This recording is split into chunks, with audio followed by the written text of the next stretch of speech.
Hey, welcome here with the Montana Sportscast podcast as we get rolling here this afternoon talking Frontier Conference football. My name is Paul Panisco, along with Bob Ritterod, and we have head coach Kyle Sampson from the Montana Tech War Diggers joining us first. Coach, how you doing? I'm doing good, buddy. Thanks for having me on. Hey, it's great to talk to you. And coming off a bye week, how's the energy coming off of the second bye week of the year? Yeah, it's always interesting. Throughout my career as a player and a coach, the bye weeks are different. I'm not a huge fan of them, to be honest with you. I just like to kind of stay in the rhythm. But, I think that it's given us an opportunity to kind of get some guys healthy and get a couple guys back that we've had out for a little bit. And it always gives us a great opportunity to evaluate our young kids. We do a couple different live situations on the bye week for our freshmen and our red shirts and our scout team guys. So, it's kind of fun for those guys. They don't get a lot of looks when they're running the scout team for us, but to go, young guys versus young guys, it's always a good time for them, and it gives us a good evaluation tool about where they're at midway through the season as well. So as you prepare here, you've got 4 weeks left. You're at home this Saturday. Southern comes to town. A decent schedule going out where you're home and away. You're not on the road for just you're home. You're on the road. You're home, and you finish on the road. You have to be in playoff mode right now for Montana Tech War Diggers, correct? Yeah, definitely. I mean, we know we've put ourselves in a position where we feel like it's really in a 4-game season. And we know that every week is a tremendous challenge in this league, and definitely we feel like for us to guarantee a spot in the playoffs, we got to win out. But right now, to be honest with you, just focus on a really good Southern Oregon team that's playing really well. I think started the season a little slower, but they're playing really well their last couple of weeks, and so this is going to be a heck of a challenge for us. But yeah, I think that we're right where we need to be, and we're excited to be playing meaningful games in the second half of the season. So as you look at the season, as you mentioned, Southern Oregon, it's the first time and only time you'll see them this year. But then you go back against teams you have played thus far. Certainly, it was something we're used to in the Frontier Conference. I want to kind of talk about quarterbacks. You and I, obviously, you have as deep of blood in the Frontier Conference as anyone alive. But the importance of depth at every position, but especially quarterback. You can't attack this conference without good depth at quarterback, and the Ore Diggers this year have benefited from that greatly. Yeah, I mean, every year, you're always trying to make sure you feel really good about at least you have a good backup. And I think, like you said, every year it shows, and even especially this year, where, gosh, very, very few teams are not playing their backup or rotating two guys. But yeah, we're very fortunate here with our starter Jet was doing a great job and then got hurt, and then Blake's came in and did a tremendous job for us. And we feel like we've got a couple other guys that could step in and play as well. But I think that's huge. And for me at Tech, it's been great because I've had these guys with me for a couple years now, so they understand the offense, they understand the scheme, really Blake stepped in and we haven't missed a beat, and that's a testament to his preparation every week. And we're excited to have the opportunity to possibly get Jet back here in the next week or so. So, it's never a bad thing to have really good quarterbacks, and we're very proud. I'm very proud of those guys for how they've played this year, and looking forward to see Jet and Blake in these last 4 games. They definitely have a goal of making the playoffs, and I think it always starts with your trigger man, with your quarterback, and I'm fortunate enough at Tech to have a bunch of guys that really take pride in what they do, and they've been able to go out and prove they can win in this league, which is not an easy task. And I think the one thing about our team is they have extreme confidence in both those guys. Sometimes in a backup situation, there's some doubt. And I think that when Blake came in that game against Western, I mean, he erased any doubts anybody on the team or anybody outside of our team had. I mean, came in and did a great job against a great team, and has continued to play really, really well. I'd say the thing I'm most proud of our quarterbacks for is just taking care of the football this year. We've only thrown 2 interceptions in this whole year, which is a big deal, and really only had 1 game where we've had a turnover, which was an off day that we had against Rocky. But in our 5 other games, we've had 0 turnovers. So that's something that we talk about all the time. And to me, that's a really good job by our team. But especially when the quarterback can take care of the ball, it puts our team in a great situation. Yeah. Go ahead, Bobby. I just want to kind of get your thoughts, Kyle, on the expansion down to Arizona Christian coming up next year. We got to get more teams in the league, and looks like this is one way we're going. What are your thoughts on that? Yeah, personally, I'm excited about it. I think the closer we can get to not playing anybody twice, I think is a great thing for the conference. I think it's going to help us get more teams in the playoffs when we're not beating up on each other, playing each other twice. I hope we keep expanding, to be honest with you. And I know that there's different issues and positives and negatives to that, especially when there's not a lot of close teams wanting to join our conference. I think there's definitely people that are there's schools that are close but don't want to be a part of the conference. I think that's because of how good our conference is. But to me, I'm excited to have Arizona Christian. They're a good school, and I don't know a lot about them, but I think anytime we can expand in this conference to be able to not play each other twice, I think it's a really good thing, and I'm all for it. And I hope to be honest with you, I hope we add a couple more so that we don't have to play anybody twice in our league. As you guys know, I mean, that to me, I think it's the toughest league in the conference and in the country because there's great football teams, but to also have to play those great teams twice, it's never easy to play a team twice. And sometimes you end up playing them 3 times if you get to match up against in the playoffs, which I've done in my career too. So I'm excited. I think it's a great thing for our conference. Yeah, I mean, imagine if, the scenario now where we have 3 teams ranked, 4 basically there as well. But if we went the rest of the season without seeing any of those 4 teams, the different outcome, the playoff picture would look like if we were still playing teams the first time rather than doubling up here down the stretch for everybody involved. Oh, yeah. I mean, I think that's where some other conferences get a couple more teams in because, they just don't beat up on each other as much. I mean, yeah. I always say that, I think every year 3 or 4 Frontier teams could go compete with anybody in the country.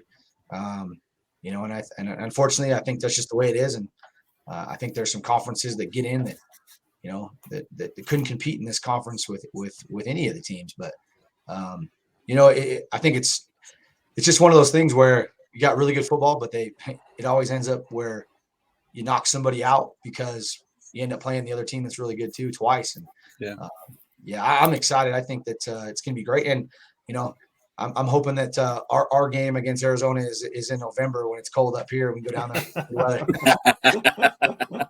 That's quality thinking right there. Maybe you want to play him twice, Coach, in Arizona both times. We'll volunteer. You can afford it. And the other one that Kamish brought up when we talked to him a week or 2 ago was, we bring Arizona Christian, and that brings our conference to 9. So we still don't get a second automatic bye, but it will allow, the possibility of getting more teams in are there, but it will not be an automatic second qualifier. We would need a 10th team to join the conference before that happened. Yeah, and that's what I'm really excited about is I think it'd be great to know if we can get 10 that we can get 2 in for sure. Because I think every year two definitely deserve to be in, and I think there's been a lot of years where 3 and 4 deserve to be in. But agreed. I'm hoping that we can. And I think we are. I mean, I really believe that getting this 9th team and expanded Arizona, I think there's an opportunity to attract a couple other teams. And to me, if we got 10, that'd be ideal. I think a lot of the other coaches would agree with me too. Just to know that you're not going to have to play a team twice, I think that's a big deal. Go ahead, Bob. Yeah, I was just going to say, Arizona Christian, they're a quality team. Have you been paying any attention to what they're doing, Coach? I'm sure that most coaches are, but I kind of looked up their stats and their record, and they're doing very well. Yeah, they're definitely a solid team, and I haven't never seen them on film or anything like that, but I know they're winning games, and I don't think it's I think they're definitely going to be a great addition to our league, and there's some great football. I know there's great high school football in Arizona.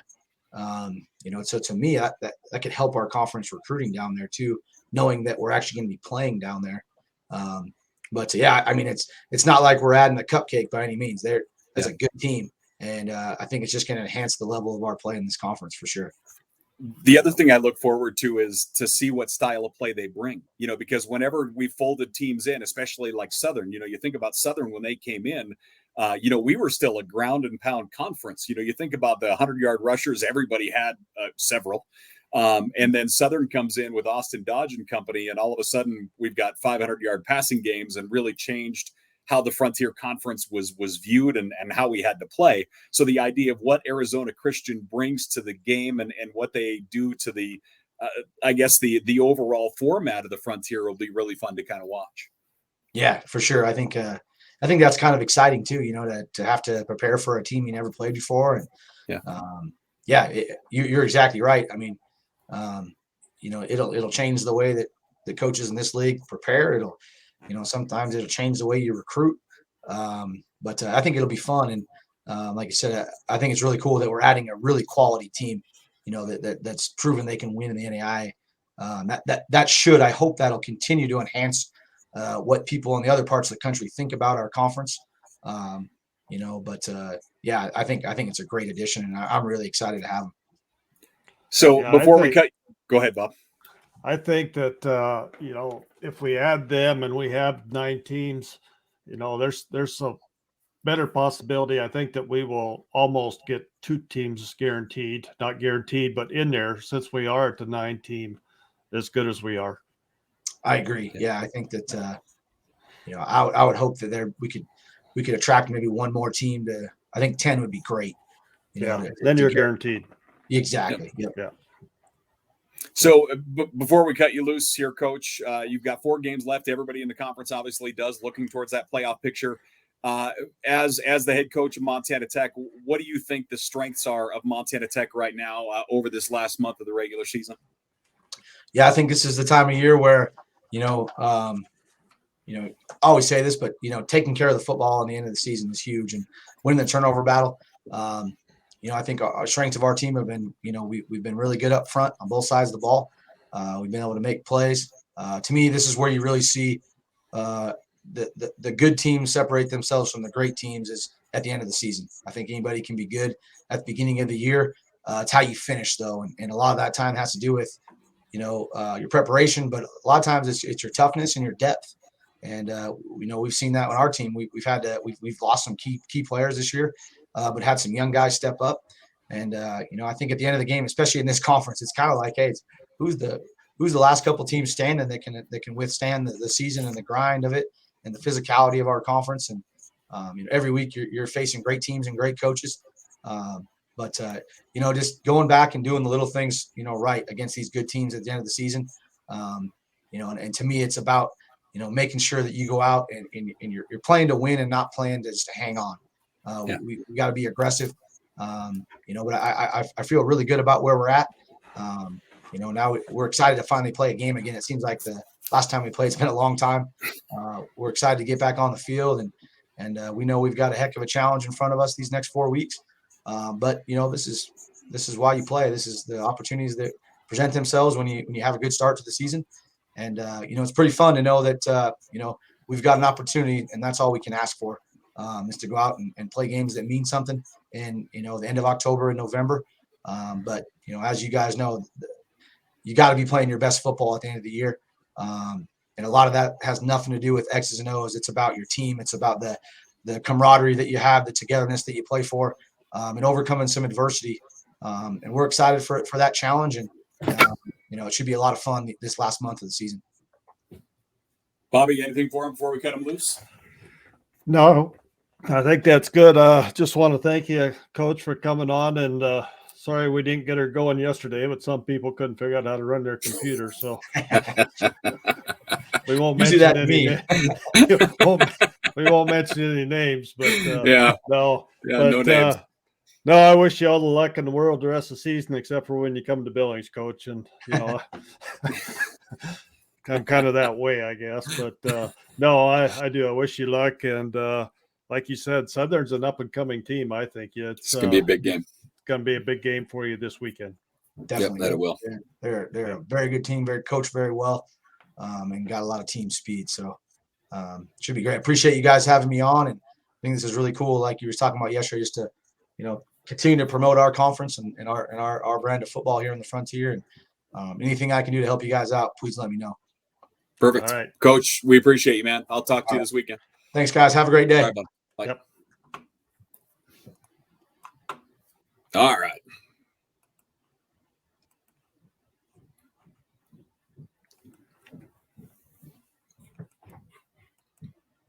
And Coach Sampson there, like it's just fun to listen to that guy, the energy he has, Paul. I really enjoy that. Just must be nice to be young again. I'll tell you, and his whole staff is that way. They're good guys, and obviously a lot of people are going to think that, I'm just drinking the Kool-Aid because that's obviously who I've covered and I've covered forever. But I appreciate him. I appreciate him. I appreciate his whole staff. They have a little bit different view than most, and they do attack things with a positive notes, and it's paying dividends. He brought it up that they have one game with turnovers, and that's it. And that was against Rocky. They had 5 turnovers against Rocky, but otherwise they haven't turned the ball over.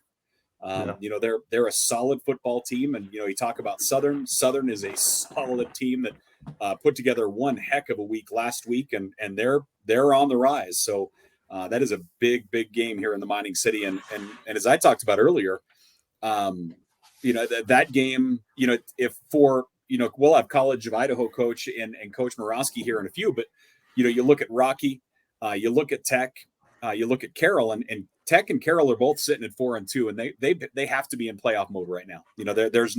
They can't lose another one to make the playoffs. So everything is huge for them right now. So you look there, Rocky.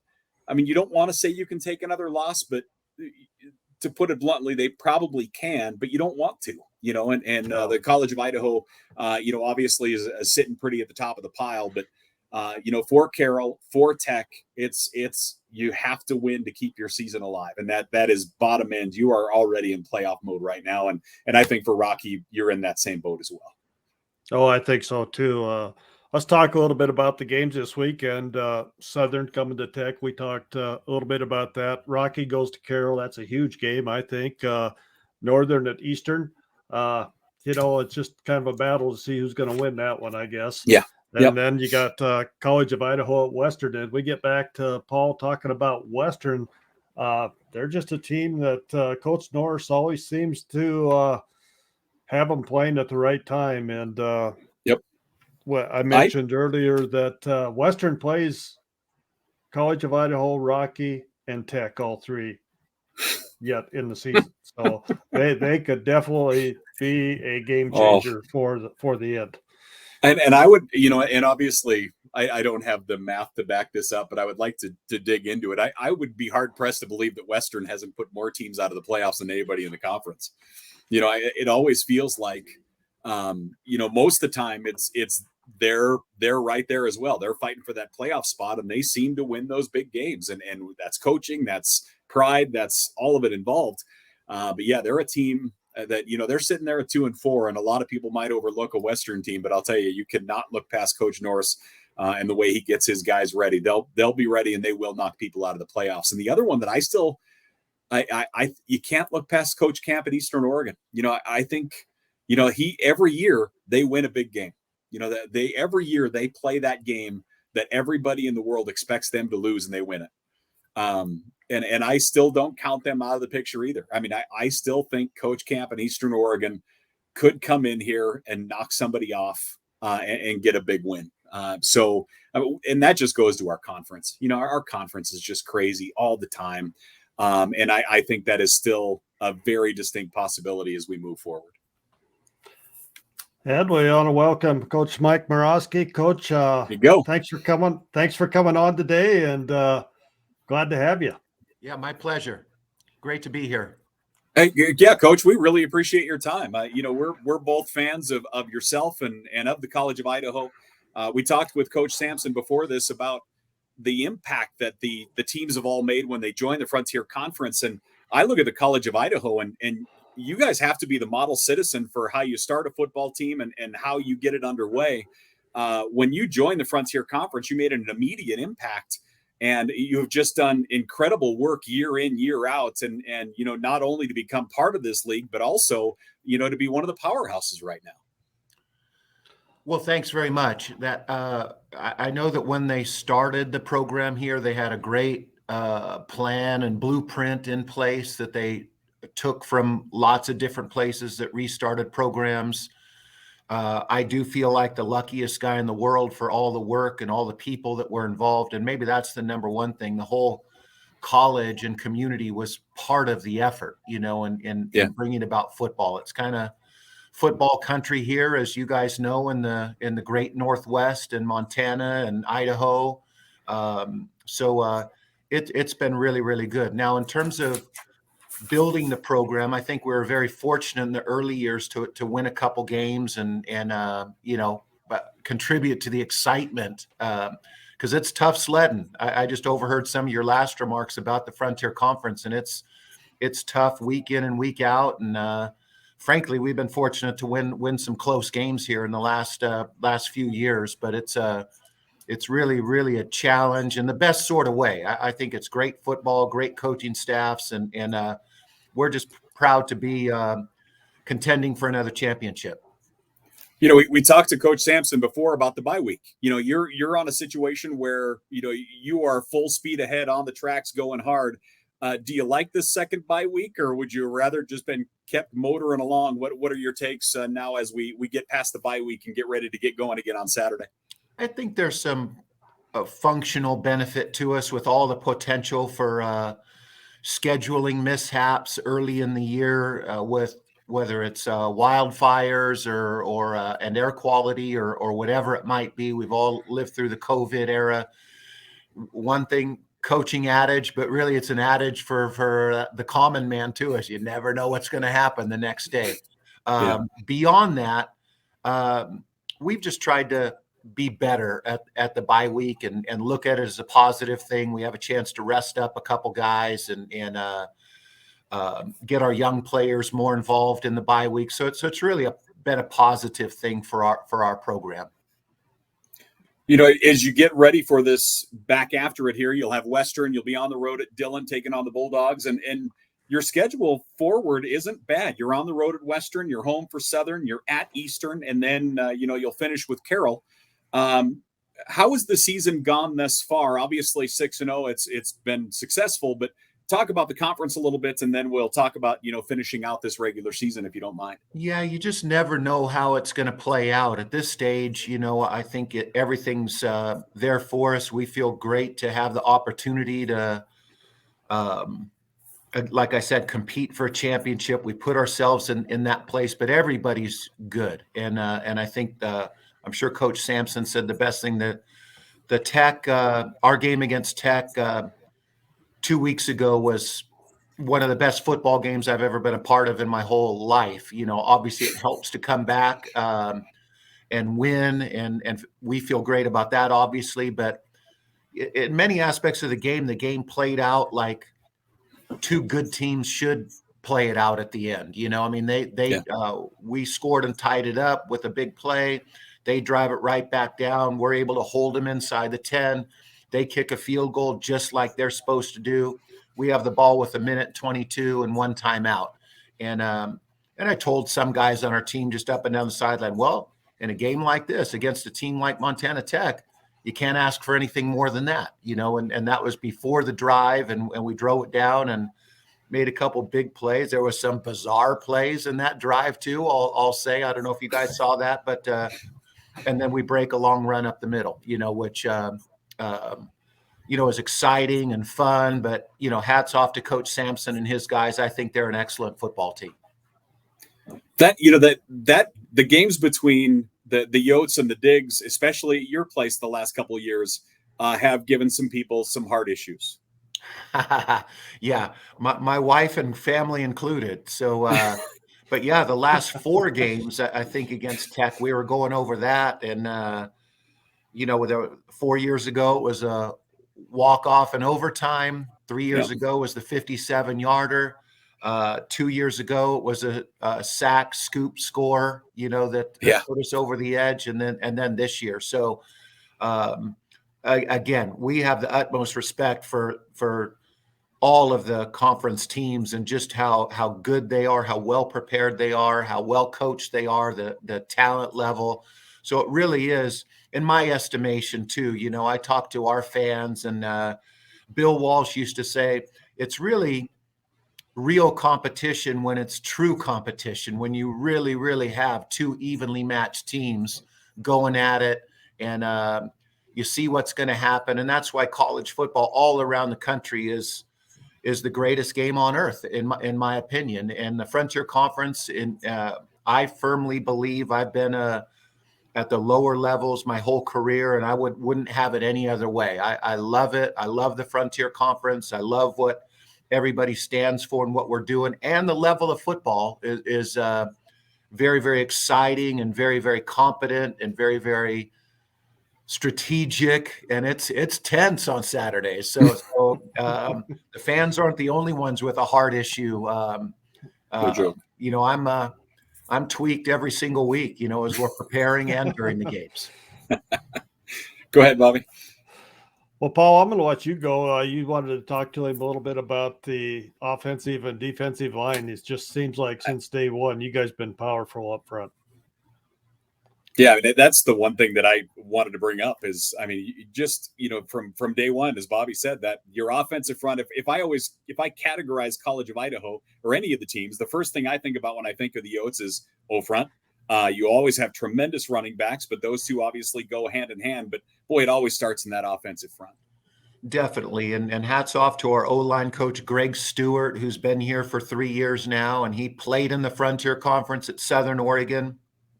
But it's a lot of the same guys, to be honest with you, that played in the COVID season. We were pretty much the same.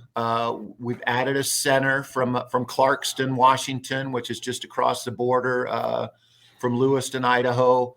But other than that, it's very, very much the same guys.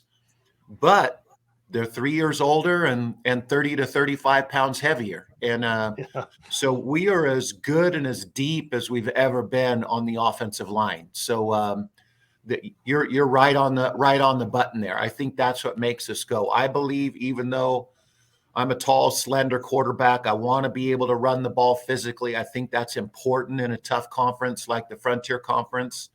And I believe you got to be able to run the ball physically to win big games, and you got to be able to do both to contend for championships. So that's what we're working on. They're doing a great job. Garrett Rayberg, our big 6'8", 315-pound left tackle.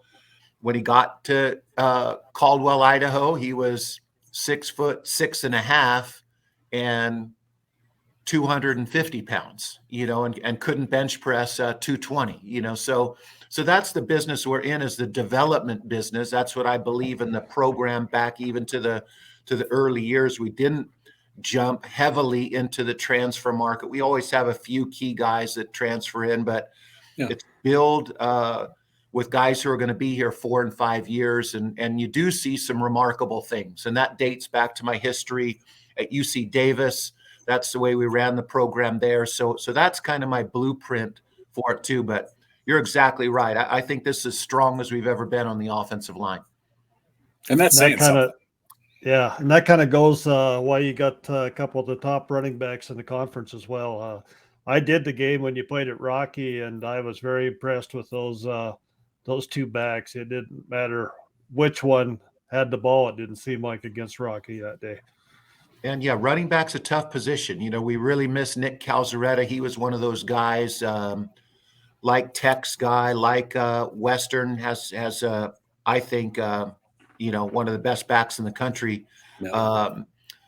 It's tough to stay healthy. It's tough. And there's very few guys that can carry the ball 30 times. Nick Calzaretta was one of those guys that would get stronger and stronger the more he carried it. So we feel great with Alamar Alexander and Hunter Gilbert. They complement each other. They're both very tough. They're both very smart, very instinctive. So that is a bonus for us to have two guys that are relatively fresh, and they've kind of tag teamed with a couple 100-yard games. And again, it's not so much statistics. It's more the pressure we can put on the defense. That's the goal. And they do just that. They're good all around players. And so we're thrilled to have both of them. Give us your take on Arizona Christian. ACU joining the conference next season. Where do you stand on that, and how do you feel about it? I hadn't heard many details of it. I followed Arizona Christian in their conference just because there's been a couple of crossover games, and a few years ago we played Ottawa from Arizona in the playoffs when we got in 19. So we saw ACU back then as well. I'm thrilled. I think the conference is great. I think that the fact that we're so a little bit spread out, not the Montana schools so much, but everybody else in Idaho and Oregon, I think it opens the door for people like Arizona Christian. So I'm thrilled. I think it's ultimately very, very good for the conference, and I think those schools are getting better and better and better. I know Ottawa's ranked in the top 20, and Arizona Christian's up there too. So I think they're legit, and they'll fit right in very, very well with the rest of the crew in the Frontier. Do you have anything left for him, Bobby? No, just kind of your final thoughts, Coach, on the Frontier season, the final games you got coming up. Well, I still think Western might be one of the best teams in the conference. So I think John Jun might be the best player in the country. So we got our hands full and in going to Dillon and just the things that they do. Coach Norse have a great amount of respect for him, and we know that things aren't going like they had hoped it would, and sometimes that's the worst kind of team that you want to play against. So we're preparing hard like we do every week, and again, it's I'm still wondering when John Jund is going to graduate, or if he's finishing his PhD or what he's doing there. But it seems like he's been there forever. But he is really, really a pleasure to watch. And being a quarterback myself, he's a different style than most any guy that's been through the conference. But his dual threat, his toughness, his playmaking ability, all those things make them dangerous just by themselves. But they can run the ball, they can throw the ball, and I think defensively they're a little bit underrated. I think they're getting better, and they're going to present some real problems for us. So we have our hands full for sure. Yeah, we were talking about that before you got on. Is that I think Southern is a team right now you really have to watch, and Western is just always there. I mean, their record isn't an indicator at all of the team that you are going to see on Saturday. Absolutely, they are fantastic. They are, I picked them to be first in the conference, and I'm still not changing that in terms of who I think the best teams. But there's a bunch of good teams. There's 5 or 6 teams that could beat anybody on any day, and so really that's the whole conference. Northern's going to continue to get better, I think, but so they're not there yet. But everybody else is fine. You mentioned Eastern Oregon too. Southern, maybe one of the hottest teams in the country. So it's no small deal to turn it around, but teams do every year. We did way back in 2018, started off 0-5 and won a bunch of games, which is a real turning point in our program.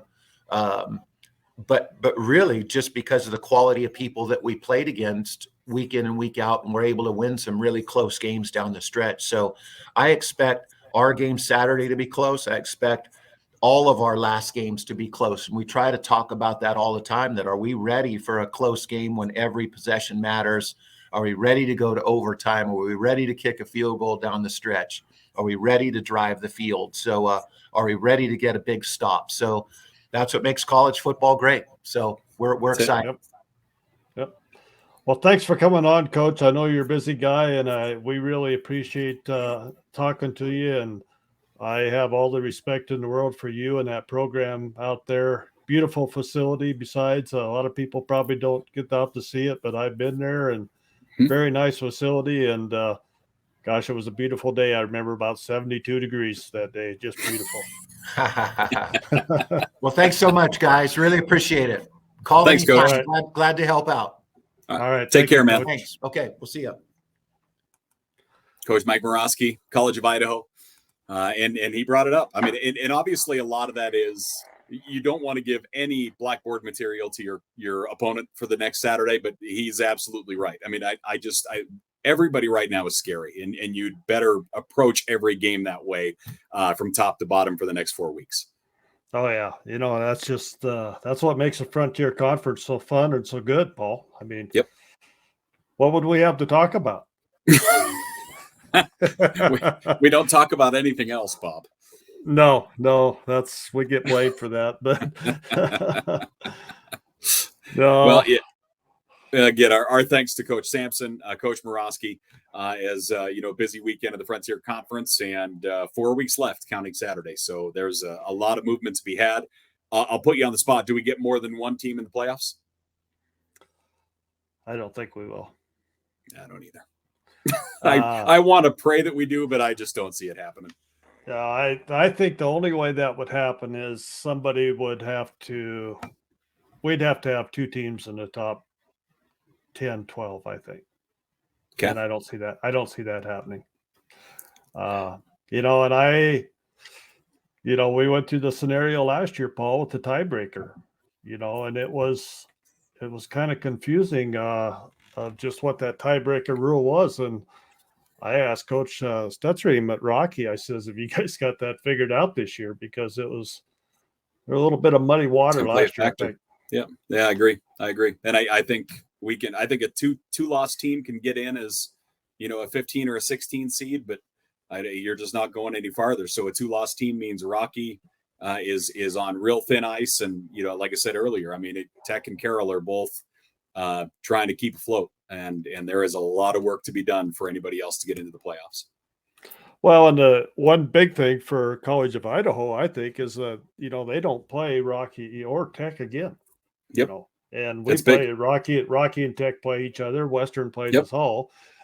Carroll's Carroll. And Rocky goes into Carroll this weekend, and that'll be an interesting game. That'll be a tough one for him. Yeah, coming off agreed. Bye week. Yeah, and Carroll, like I said, Tech is done with Carroll. They only played him once this year, and the College of Idaho finishes with Carroll. That one is in Caldwell, but you can't discount any of those. So, and honestly, College of Idaho's route out is a long way from easy. You're in Dillon.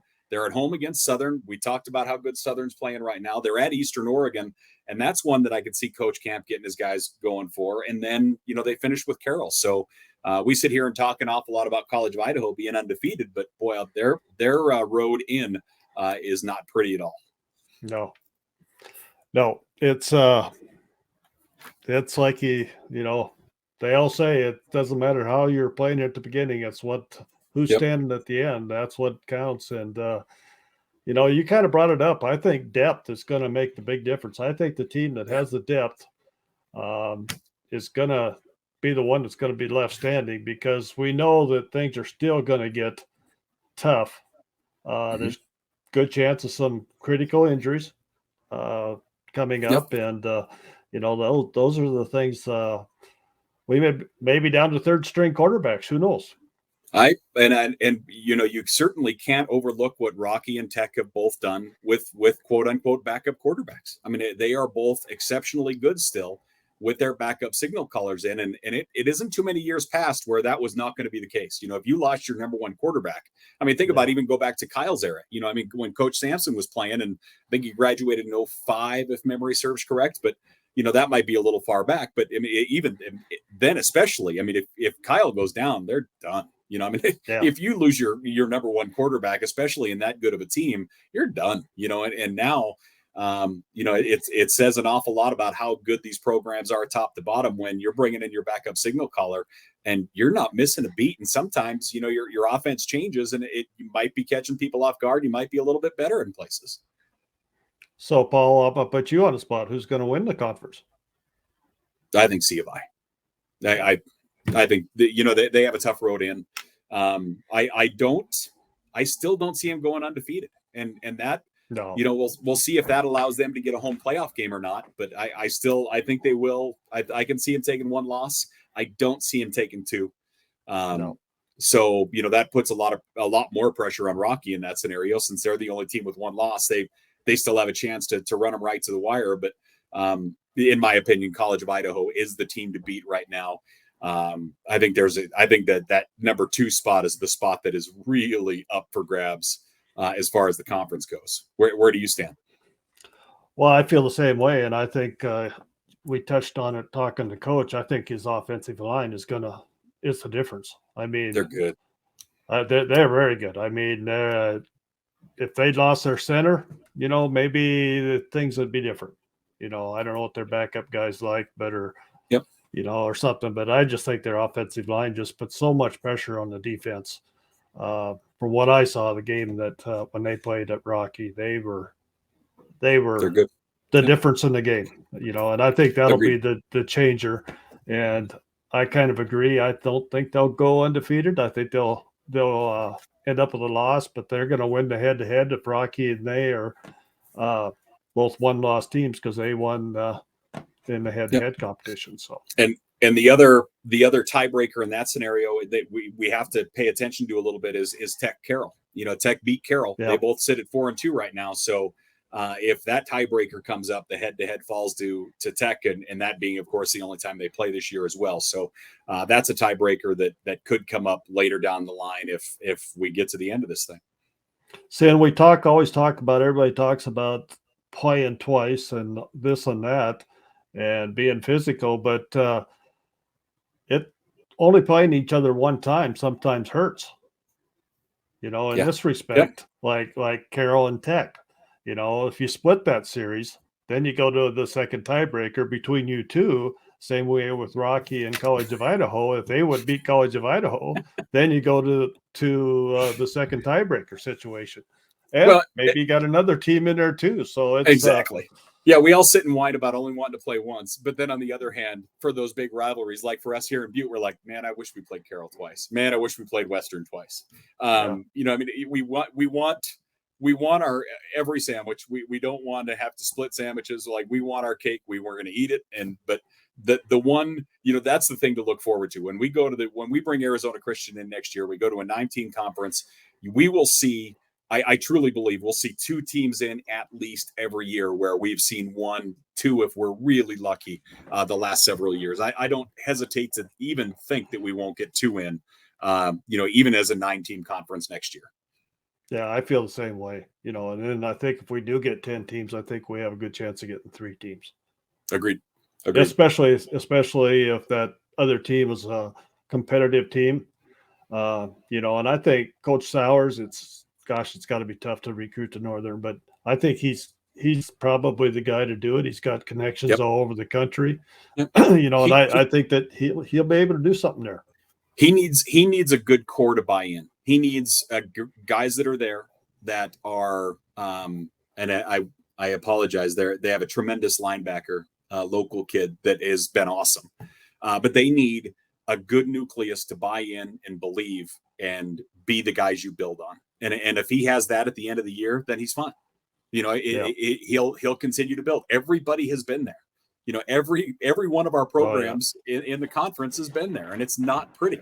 But you need a coach that's willing to do it. You need buy-in from players, and if he gets that, Northern will be back, and it won't be long. No, I feel the same way. I think you talked about the school from California. Lost my mind. Stimson. The way it sounded talking to the commission, I don't look for them to be in. If they do come in for 2 years, 3 years, Paul, how did you feel? From my understanding, it sounds like, even from what I've read, they're using the College of Idaho building blocks that C of I did. So I think they're in the process of hiring their coaches now. And then next year, they'll probably start recruiting players. And they'll have a year where they'll have a football team, but the team won't play. They'll have a year where they'll have a team, but they won't play. And then in 2 years, they'll probably try and get their first games in. So that's what the College of Idaho did when they started the program in, 10, I think they started the program, and 12 was their first year. So that was a great mold, and obviously it's worked for them. So I believe that's what I've read, is that's what they're going to try. So we'll see. I think if Simpson starts, but the other one is Ottawa, Arizona is one of those, like, you've got to recruit them. They're 15 miles away from Arizona Christian. They're in the same town. The idea of trying to persuade them to join us and get out of the Sooner Athletic. I went and did some of the math on some of those road trips. We talk about how much of a trip it is for the Arizona teams to Montana and across. They're all about 1,100 miles, give or take. From Glendale to Butte is about 1,100 miles. To Billings is about the same. Southern Oregon's a little bit shorter. The Boise area with Caldwell's a little bit shorter as well. But they have trips in their Sooner Athletic Conference from Glendale that go to Louisiana, to Arkansas. The Arkansas trip is almost 1,600 miles. The Louisiana trip is almost 1,500 miles. The rest of their trips into Texas are all 700 miles to 1,000. So their trips wouldn't change much other than flying into bigger airports would be probably a bigger one for a lot of it. But their trip distance is not much difference and actually will be better coming to Montana than in the Sooner Athletic. So, the Sooner Athletic is a 10-team football conference with us taking Arizona Christian. That brings them to 9. So everybody's fighting for that 10th spot. And if we're able to lure Ottawa of Arizona up, they have said they have no interest, but who knows? Who knows what those conversations are like. So the idea of getting Ottawa, Arizona, who is a top 10 team right now, if you could get them to flop and come to the Frontier as well, that puts us at 10. And, you figure out the Frontier Conference needs themselves an airline partner. That would be a thing of beauty. Yeah, especially one that heads south. That's the deal. Yeah. So who knows what's going to happen and who knows what conversations are being had. Commish was really blunt with us and really good about, the conversations with Simpson out of California are happening, but they are just absolute, just skimming the surface conversations right now. And who knows what conversations have been had with Ottawa, Arizona. So, we'll kind of see where we go, but with one team in Arizona, that certainly opens the door to a lot of possibilities now for the Frontier Conference. Yeah, I agree 100%. And well, Paul, a couple other things, volleyball. Okay. That Montana Tech team's pretty good. They're playing awfully well. Yep, they swept the Frontier Conference the first trip through. They just got back from a trip where they went 3-0 on the road. Coach has got them rolling. So Coach Solomon is looking forward to another trip through. But again, it's that same thing in volleyball as it is in football. You're going to play everybody again, and trust me, it's going to be a much different road the second time through than it was the first time. Yep. And kind of strange, Eastern Oregon, the Cascade Conference, who we play in football, is the number 1 team in the nation in volleyball. How about that? And then you go the other way to Jamestown. And Jamestown is what, number 2, maybe number 3 in the country? 3. They're really good. Yeah. But yeah, Eastern Oregon steamrolling right now, which is pretty cool to see. And Tech, the only Frontier team rated at number 18. Rocky's awful good still. Carroll's playing well. This thing's going to be interesting to see. And remember, it's that tournament isn't far off either. So we'll see how things shake out. November 11th in Butte. Now, Less than a month. Where are they going to play that? I would assume at Tech. We will not be able to at the Civic Center due to the fact that the movie theater has it. I assume Tech, and if they need another gym, I assume the MAC. And that's one we can get Coach Solomon on, and we can talk to him about it, or at Commish again for that matter before we get to that point. Yeah. But that tournament is in Butte. Soccer, they've got a couple of weeks left, and they'll be wrapping up their season as far as national rankings. Jump in the Cascade Conference there. We don't have anybody from the true Frontier in the top 25 anyway. So but that's kind of all I got on the Frontier. How about you? That's where we stand. It's a good time of year, and obviously basketball is close. We're going to see some scrimmages. We're going to see some non-conference stuff here real quickly, but we're just a couple of weeks away from getting basketball scores in. Obviously the coaches polls were released as far as basketball goes, here earlier in the week as well. We're real close to winter, my man. Yeah, we'll talk, maybe digest that stuff next week. I think I actually have a game next Thursday at Rocky. I better check your schedule. Check my schedule. So I'm prepared, huh? So. That's the deal. All right, I'll let you wrap us up on this one. I like it. I appreciate your time. And Coach, again, our thanks to Coach Sampson from Montana Tech, Coach Morosky from the College of Idaho for Bob Ritterott. I'm Paul Panisco. Thanks for joining us for the Montana Sportscast podcast. And until next time, take care.